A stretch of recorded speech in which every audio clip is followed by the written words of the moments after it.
Alrighty, I'm delighted to be here. Thank you for having me. Wonderful panel to be on. She is the best girl in all the world. Gilded Age, Domestic Humor and Resilience in Olivia Clemens. Readers familiar with Mark Twain's autobiography may recall an anecdote entitled "The Strong Language Episode in the Bathroom." In that account, Samuel Clemens recounts his effort. The one on the right. One on the right, thank you. In that account, Samuel Clemens recounts his efforts to control his swearing when at home. For the first 10 years of married life, Clemens writes, he maintained a constant and discreet watch upon my tongue, thus protecting both his wife and daughters from his instinct to swear. One morning, however, an accident exposed him.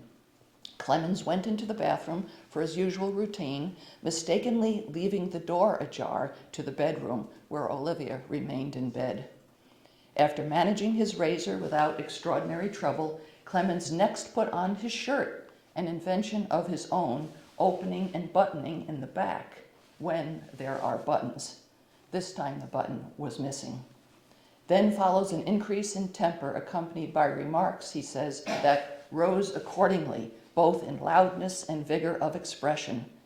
Clemens makes his way through 2 more shirts, also with buttons missing, throwing each shirt out the bathroom window in frustration, until after the 3rd attempt, he let himself go like a cavalry charge, until his eye fell upon that gaping door and he was paralyzed. He writes, "Against the white pillows I saw the black head, saw that young and beautiful face, and I saw the gracious eyes with a something in them which I had never seen there before. They were snapping and flashing with indignation. I felt myself crumbling. I felt myself shrinking away to nothing under that accusing gaze. I stood silent under that desolating fire for as much as a minute, I should say. It seemed a very, very long time. Then my wife's lips parted, and from them issued my latest bathroom remark. The language perfect, but the expression velvety, unpractical, apprentice-like, ignorant, inexperienced, comically inadequate, absurdly weak, and unsuited to the great language. In my lifetime, I had never heard anything so out of tune, so inharmonious, so incongruous, so ill-suited to each other as were those mighty words set to that feeble music. I tried to keep from laughing, for I was a guilty person in deep need of charity and mercy. I tried to keep from bursting, and I succeeded, until she gravely said, 'There, now you know how it sounds.' Then I exploded. The air was filled with my fragments, and you could hear them whiz. I said, 'Oh, Livy, if it sounds like that, God forgive me. I will never do it again.' Then she had to laugh herself. Both of us broke into convulsions and went on laughing until we were physically exhausted and spiritually reconciled." This account, recorded almost 2 years after Olivia's death and 10 after Susie's, reveals much about the kind of wit Samuel and Olivia enjoyed in their marriage. Here, Samuel is consciously constructing roles for the two of them, characterizations that early critics like Van Wyck Brooks would take literally and argue that Olivia stifled Samuel's creativity with her Victorian standards. Here, Samuel constructs himself as the naughty boy caught in the act of doing something he ought not to, whereas Olivia is the strict maternal disciplinarian to whom he begs forgiveness. In this narrative, Samuel has them play their roles of youth and gravity and then break into convulsions, laughing not only at the situation, but perhaps at the artifice of these limiting roles. Samuel's conclusion that he and Olivia were physically exhausted from their laughter and spiritually reconciled perhaps indicates the healing power of the humor they together enjoyed. When the lens on domestic humor in the Clemens household is adjusted slightly, focusing now on Olivia rather than Samuel, new insights change. The insights also change. While Olivia's anecdotes carry less comic energy than Samuel's, they nevertheless reveal moments of gentle humor and offer perspectives on 4 selected topics. First, on Olivia's sense of Gilded Age expectations of women's roles and behavior. Second, on marriage and parenting. Third, on 19th century travel. And last, by way of summary, selected excerpts offer a view of Olivia's general good humor, her instinct for optimism in the face of complicated life challenges. First, some excerpts on women's roles and behavior. In a letter composed 5 weeks after their marriage, Olivia writes Hartford friend Alice Hooker Day to address, in part, an aspect of 19th century women's roles. Olivia's new status as wife and Buffalo homeowner carries with it an obligation to meet her neighbors as Mrs. Samuel Clemens, leaving her calling card appropriately as she visits. There's the Buffalo home. Here, Olivia writes Alice of her early venturing out to meet her neighbors from her new home. There's something very comical about driving to a street and number, and when the servant opens the door, find that you have been only intent on the street, and the servant opens the door, and you find that you've been only intent on the street and number and have no possible idea of the lady's name. So you hand your card in silence, and while your card is being taken to the lady of the house, you look at your list to prepare yourself to address her by name when she enters. Olivia and Alice are well aware of their obligations to visit and provide calling cards, having grown up in prominent homes in Elmira and Hartford. Olivia's remark here perhaps shows an awareness of the hollowness of this social ritual, even as she describes to and conforms to it. Polite protocol seems to triumph over genuine desire to visit and to get to know this nameless individual. In a letter to Susan Crane, Olivia describes an incident in a theater that, like the calling card anecdote, speaks to an additional aspect of 19th century manners for women. We got tickets for a play in the evening. We did not enjoy the play particularly, but we liked to watch the people. Clara wore her light evening hat, and when we were about to enter the audience room, an usher said very politely that the ladies would have to lay aside their bonnets in the cloakroom. So we left our bonnets, although our heads were not dressed to put aside our bonnets. Clara said she had to laugh every time she thought of our situation. I like the fashion of leaving the bonnets because one feels freer. Here, Olivia and Clara attend the event both to be seen and to see others.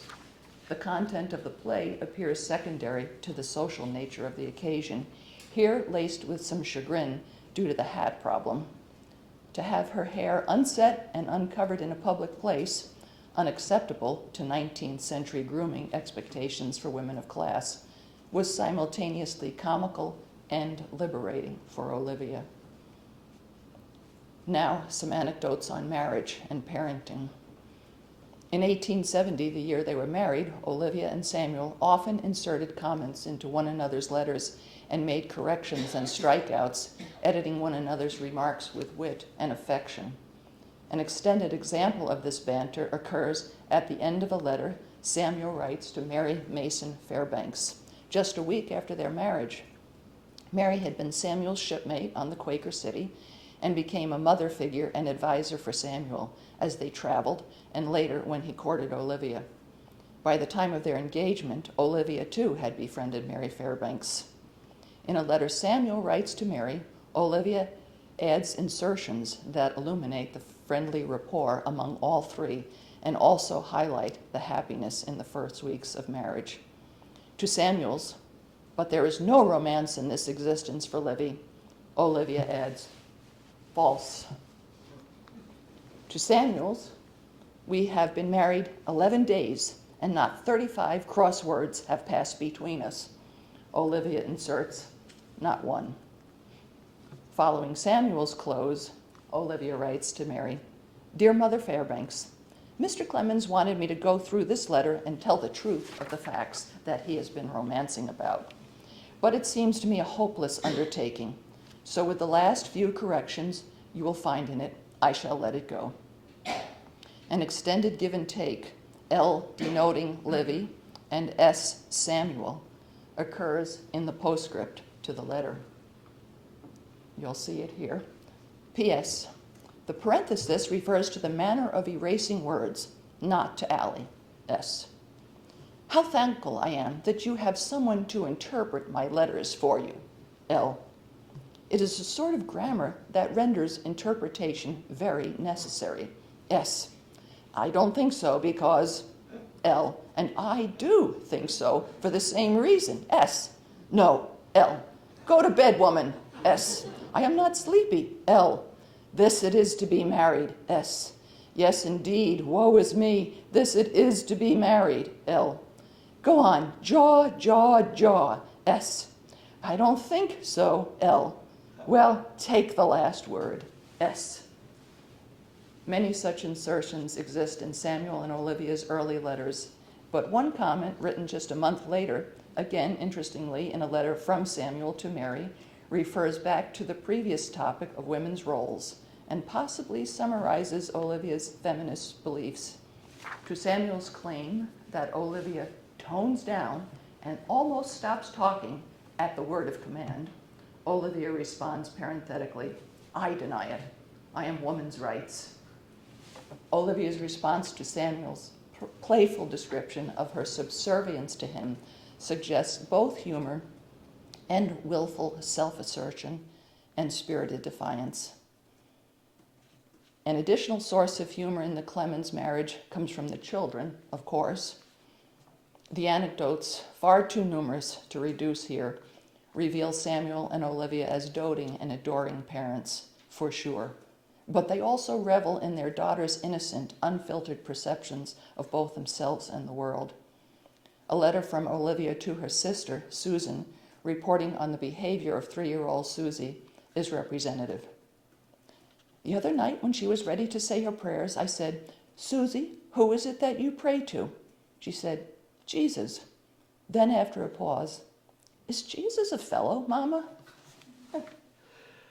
Of interest also is a letter to Sarah Trumbull, prominent Hartford woman married to Connecticut's then Secretary of State. Although Olivia here apparently reports on an issue related to a doll that had been gifted to daughter Jean, she also creates a persona for her husband, mirroring his construction of her identity. Olivia here presents her husband as an innocent child, her playful youth.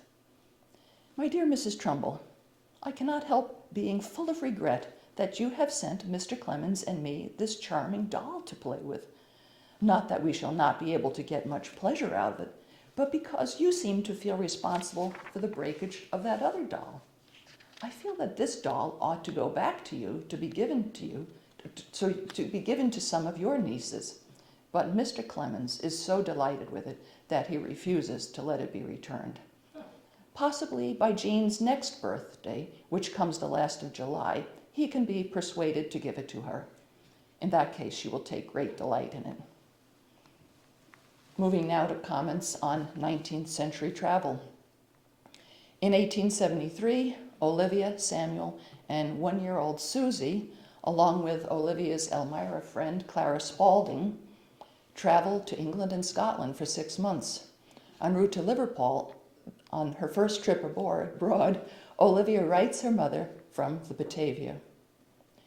When I started to go to the dinner table yesterday afternoon, there came a lunge of the ship, and I took the curtain that hangs between the main saloon and our little passage with me into the saloon, and went rushing headlong against the waiters. Clara, who was coming just behind me, was so convulsed with laughter that she was obliged to return to her stateroom and laugh it out. It was exceedingly funny at dinner to see the dishes go rushing about the table. Nearing the end of their trip, Olivia writes her mother comically requesting help from her brother Charles when the family arrives in the port of New York. Charlie must be sure and be in New York. We want to see him, and we want to use him. Mr. Clemens would be in the insane asylum. if he had to see about getting our trunks through the custom house. So if Charlie would not feel it a real imposition, even if he does, I want him to come just the same.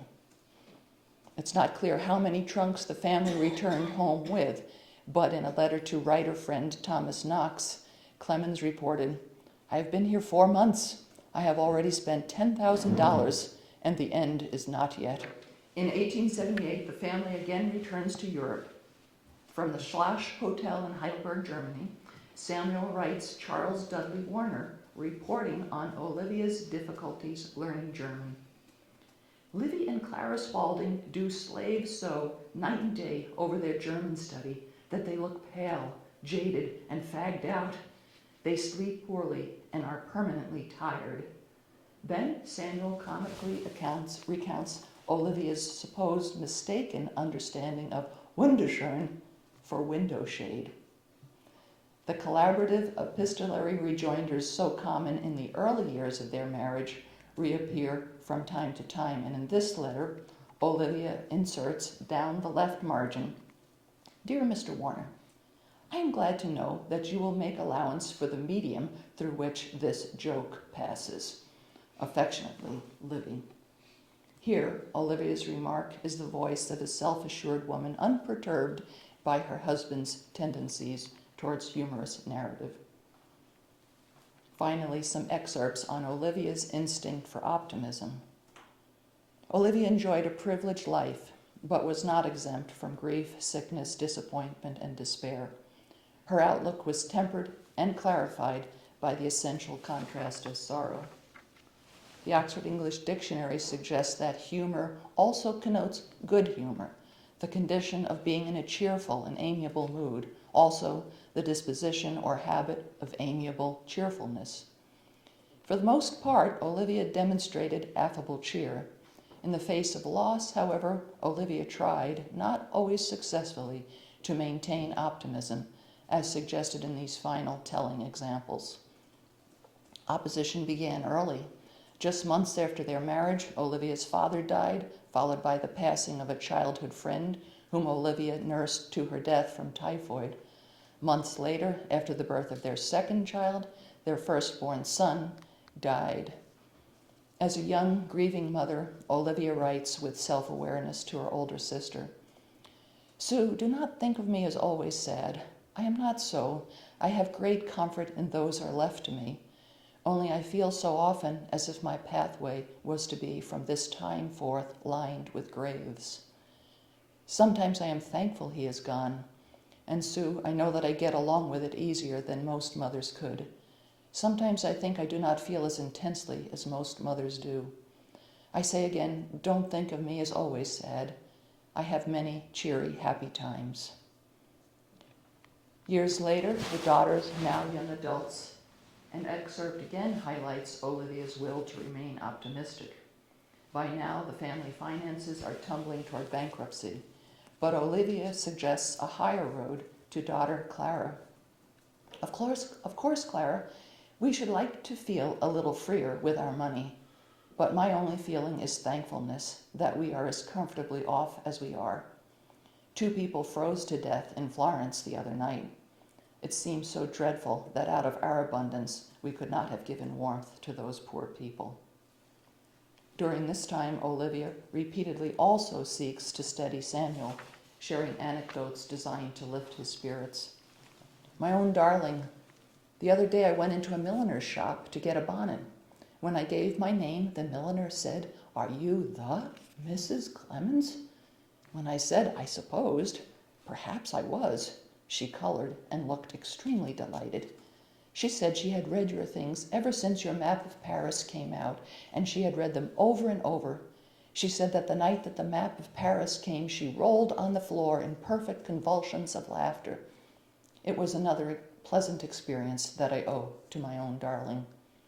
Her letter continues with numerous experiences of a bright nature. She concludes, "Now, darling, have I given you compliments enough for one time?" With the collapse of their publishing company and the demise of the Page typesetter, Samuel and Olivia embark on an around-the-world lecture tour to earn money to repay their debt.